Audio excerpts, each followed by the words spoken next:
2015 Lincoln Navigator. Been having an issue every now and then when it acts like a dead battery, but it's the positive battery terminal becomes corroded. And I clean it off, and I just found that it's actually cracked in here. It doesn't, I tried to clean it up, it doesn't hold real nice, and the shim in here has seen better days. So it's time for a new battery cable. I couldn't find an exact match online, but I did find this part number, and it seems to match except for one piece, which I think I can figure out. So they're very similar. We've got the terminal, we've got the tightener here and here. I've got this nut here for this cable here. There's a clamp on cable here, which is in there, and then this nut here, I'm actually going to reuse this part. It goes on right there, that bolts on. So I think that will work, because I think this part is dealer only, and it's a whole harness, and that is not something you want to replace, so, or not something that's easy to replace. So let me try and get this apart, see how difficult it's going to be to clamp on to this right here, and I'll keep you posted.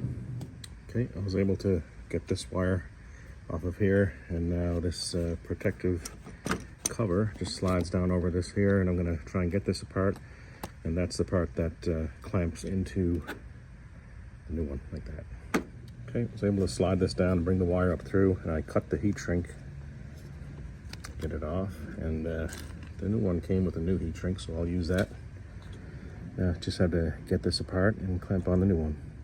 I could not get that crimp to open, so I just snipped off the wire. I do have enough hair to stick out that goes, I should have enough to reach.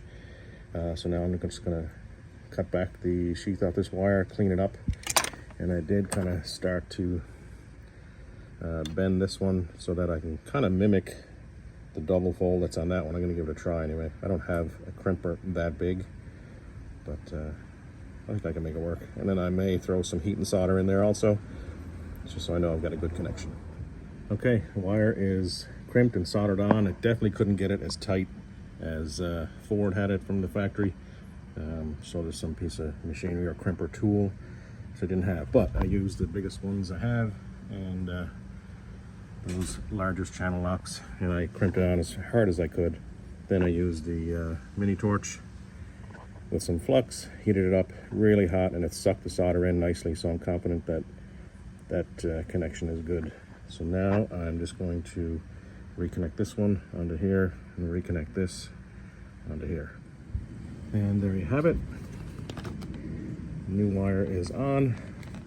This piece with, I think these are fuses, I bolted back onto here, got that wire back on there nice and tight, and this is nice and tight holding the terminal onto the post.